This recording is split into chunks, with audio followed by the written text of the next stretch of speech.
एक दिन हम सब अपनी अपनी चुप्पियों को लेकर मर जाएंगे और तब ख्याल आएगा कि हम सबको बोलना चाहिए था। जो बात आगे मैं आपको शेयर करूंगा, फिर आपको यह एहसास होगा कि वाकई में हम सबको अपनी चुप्पियों को तोड़ देना चाहिए। लेकिन फिलहाल जो पीछे आप लोकेशन देख रहे हैं, जो दृश्य आपके सामने जा रही है, आप इससे अंदाजा लगा चुके होंगे कि इस वक्त मैं ट्रैवलिंग पे हूँ।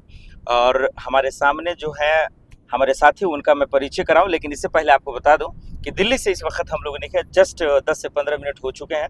दिल्ली से निकला हूं और रामपुर जा रहा हूं। जौहर यूनिवर्सिटी का जो मामला है वो आपके सामने है, उसके बारे में बताएंगे और उसी को कवर करने जा रहा हूं। उम्मीद है कि जिस मकसद से, जिस उम्मीद से जा रहा है वो कामयाब हो जाए। इसके लिए आप लोग भी दुआ कीजिए और आप भी आवाज़ उठाइए। जो हमने शुरुआत किया कि चुप्पी मत साधिए, ये बहुत बड़ा सवाल है। क्या हो गया? हाँ, इस वक्त जिस 4 व्हीलर में हूँ, हमारे जो देख लीजिए ड्राइविंग सीट पर है, जो पूरी स्टीयरिंग संभाल रहे हैं हमारे सैफ साहब हैं, हमारे साथी सहयोगी इस वक्त जा रहे हैं। आधार देखिए, जो लेफ्ट साइड में पूरे कंट्रोल रूम इनके हाथ में है, ये हमारे भाई अयान भाई। और जो कैमरे के पीछे है, अगर देख पाए आप तो हाँ ठीक है, दिख गया ओके। ये हमारे साथी सहयोगी जो हमारे साथ रह रहे हैं, कुलदीप बाबू। और हमें तो आप जानते ही हैं दर्शकों, हम सब का मकसद, जो हमारे साथी सहयोगी इसमें बैठे हुए हैं, सबका अपना अपना चैनल है, हम सबका मकसद यही है। अब वो ये कि जौहर यूनिवर्सिटी को लेकर रामपुर के टीएम, वहाँ के प्रशासन ने जो आदेश दिया है, आप यकीन मानिए कि आपके बच्चे की तालीम के लिए, उनके पढ़ाई लिखाई के लिए किसी भी सूरत में ठीक नहीं है। और उसको बचाना सिर्फ और सिर्फ एक समुदाय की नहीं है, उसको बचाना वहाँ की मिट्टी और वहाँ के जितने भी लोग हैं और इस दुनिया में जितने लोग रह रहे हैं इस मुल्क में, उसकी जिम्मेदारी है। क्योंकि वो देखिए बिल्डिंग ढह जाएगी, उनको तोड़ दिया जाएगा, लेकिन जो उसकी तहसीर है, जो वहाँ की तालीम है, जो देश विदेशों में जो नाम हो रहा है, वो ख़त्म हो जाएंगे, वो मिट्टी में मिला दिया जाएगा, उससे हम सबको कुछ नहीं मिलेगा। और वो इसलिए मैं कह रहा हूँ क्योंकि जो लोग पढ़ते हैं, जो पढ़ाई करते हैं, जो यूनिवर्सिटी में जाते हैं, वो उसकी हैसियत, उनकी जो अहमियत है, उसका एहसास उनके पास रहता है। इसीलिए आप देख रहे हैं कि नोटिस दिया गया है कि उनको उठा दिया जाएगा, 40 में से 38 जो बिल्डिंगें हैं उनको ध्वस्त कर दिया जाएगा।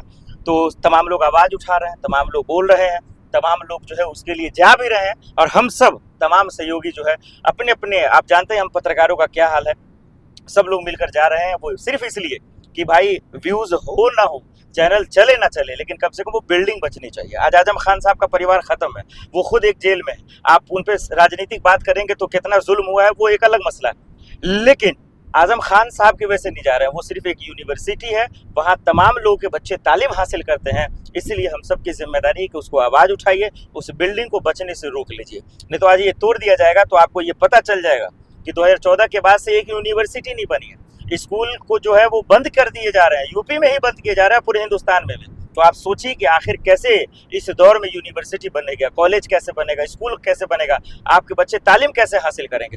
सब जब अनपढ़ ही रह जाएंगे, जब पढ़ेंगे ही नहीं, तो आप समझ रहे हैं कि भविष्य क्या होगा, फ्यूचर क्या होगा।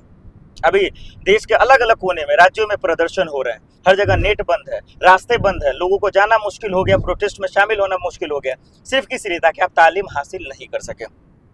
जौहर यूनिवर्सिटी जा रहे हैं, बहुत सारे सांसद महोदय वहाँ पे आ रहे हैं, हो सकता है कि उससे मुलाकात हो तो उनकी बातें भी आप तक पहुँचाएंगे। लेकिन वहां जाकर मैं जानकारियां दूंगा कि आखिर सरकार किस बिहाफ पे ये कह रही है कि इलीगल है, अवैध है, और देश में कितने यूनिवर्सिटी और तमाम चीजें हैं जो भी अवैध है। सरकार को इससे क्या फायदा गिराने से, सीएम योगी आदित्यनाथ जी को क्या फायदा मिलेगा, ये तमाम चीजें आपको बताऊंगा। लेकिन इतना कहते जाऊँ आखिर में, जौहर यूनिवर्सिटी की अहमियत, उसकी खासियत, उसकी तरबियत, उसकी अदब जो है वो लोग जानते हैं, जो लोग उनके बारे में जानते हैं।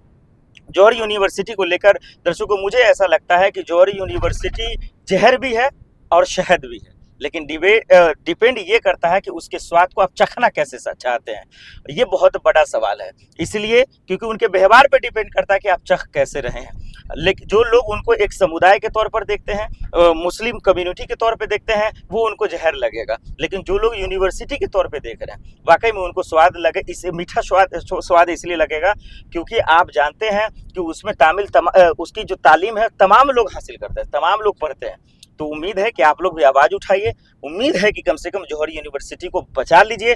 बचेंगे तो हम सब बचेंगे, नहीं तो आज उसको तोड़ा जाएगा, कल जामिया, कल बीएचयू, और भी धीरे धीरे इस लिस्ट में आना शुरू हो जाएगा। इसलिए कम देखिए, चित्रा त्रिपाठी जैसी पत्रकार ने उनको बचाने के लिए आह्वान किया है, रिक्वेस्ट किया है। तो आप सबकी भी जिम्मेदारी की आवाज़ उठाइए और उसको रोकने में आप जो है सहयोग कीजिए। बहुत बहुत धन्यवाद।